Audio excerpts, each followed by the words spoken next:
in producing this. I hope you're edified today. So, God bless everybody. Matthew Miller here from Maranatha Ministry. So, we're going to be covering the beast from the sea, Daniel's God of fortresses. So, before we get into this, you have to realize the reason why here in Revelation chapter 13, these two beasts are intermingled. They're inseparable. So we're going to cover these one at a time so that you can understand the differentiation between this beast from the sea, and it's called the sea for a reason, and the beast from the earth. So let's take a gander at this from the New King James Version, of course, the mainstay of Maranatha Ministries. Revelation chapter 13, verses 1 through 9. Then I stood on the sand of the sea, and I saw a beast rising up out of the sea, having 7 heads and 10 horns, and on his horns 10 crowns, and on his heads a blasphemous name. Now the beast which I saw was like a leopard, his feet were like the feet of a bear, his mouth was like the mouth of a lion.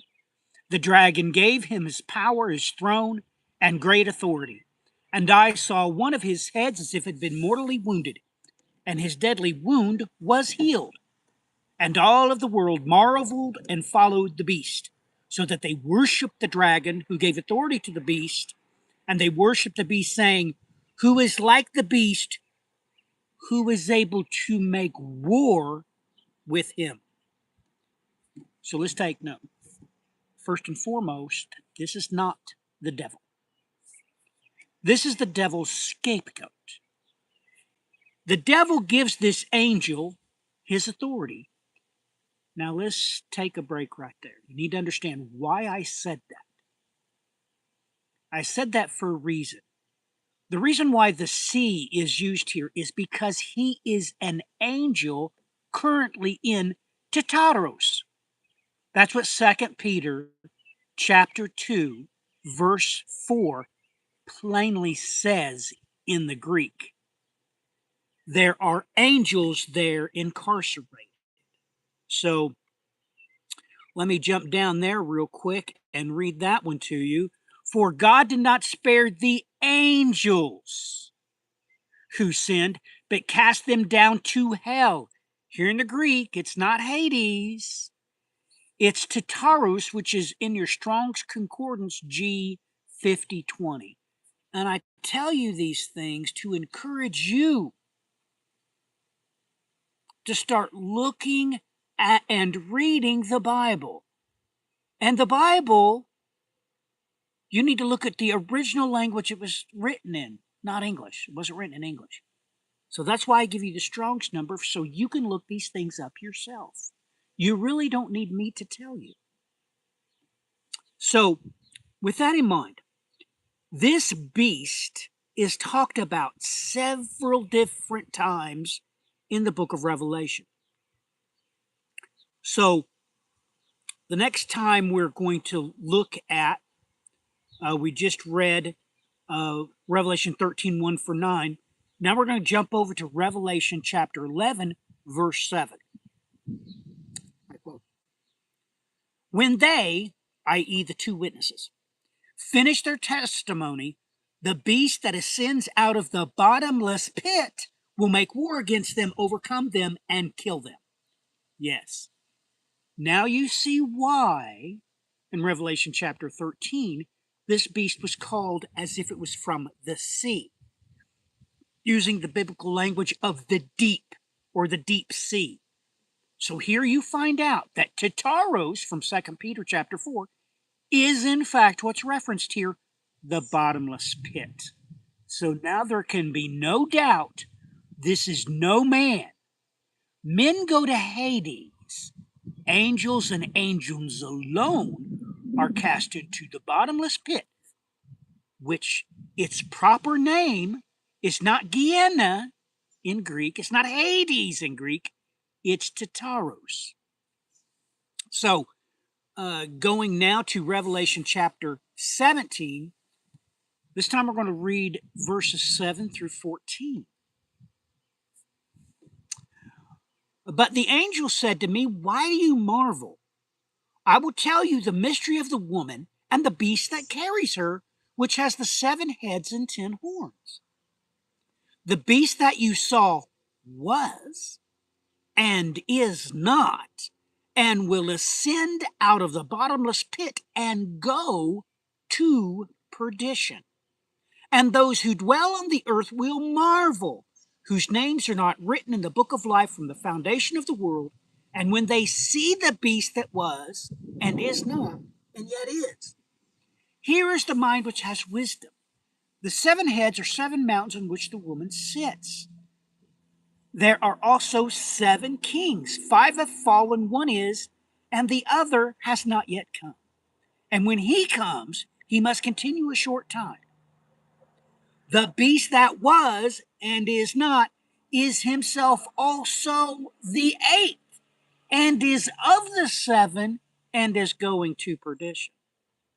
The 10 horns which you saw are 10 kings who have received no kingdom as yet, but they will receive authority for 1 hour as kings with the beast. These are of one mind, and they will give their power and authority to the beast. These will make war with the Lamb, and the Lamb will overcome them, for he is Lord of lords and King of kings. And those who are with him are called chosen and faithful. So take note here. Multiple times it said that he was and is not and is coming, because he was not in the abyss, he is now, and he will ascend out of the abyss. This says this using such language, you cannot be mistaken. This is an angel in Tartarus. He was one of the devil's 7 archangels. He sinned, and God cast him into Tartarus. And now he is going to be released so that he can rule during the tribulation. So this is very clear to the text. Now we're going to jump over to Daniel chapter 11, verses 36 through 45. Make no mistakes. Here, the beast from the earth, that is to say, the false prophet, is locked.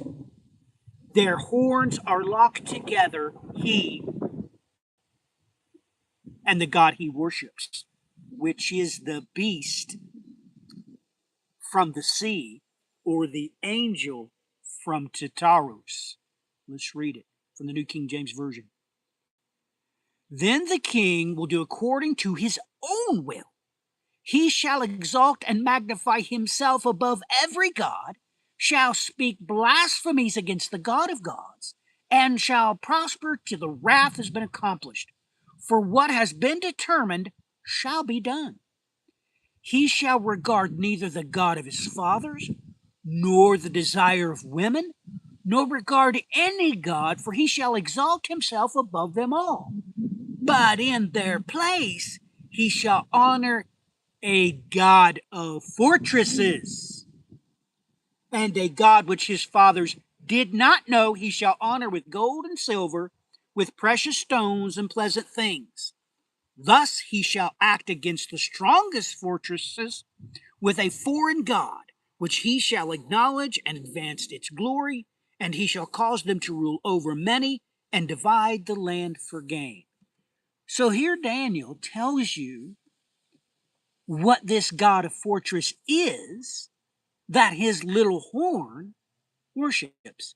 It is the beast from the sea. It is the beast from the abyss. It is the angel currently chained up there in Tartarus. So take note. All of these things should make it perfectly clear to you beyond any contestation. If you stick with just the Bible explains itself. You don't need anyone to teach you these things. You just need the Bible. And you need a way to get to the original languages You can do that with the Strong's Concordance. It's that easy. So take note. Who you call the Antichrist is no man. It is an angel incarcerated in Tartarus, which the beast from the earth, the little horn, the false prophet, worships. This is beyond contestation when you just follow the chain of facts from the Bible itself. You don't need anyone to interpret it for you. You just need to read it and study it to show yourself approved. Use the right tools, and you don't need somebody like me. You just need to believe that the Bible is God's holy word. So, I do hope you were edified. And if you were, I hope you reach out to me, or perhaps you can put a comment in this video. But please like, share, and subscribe, and spread the word that God did not write the Bible to confuse you. He wrote the Bible to give you exactly His plans for your future and the future of everything that has been created. I love you, and I'll be praying for you all. I will be fervently praying that all of you might be born again into the blood of Jesus Christ, new covenant. Till next time, God bless, Godspeed.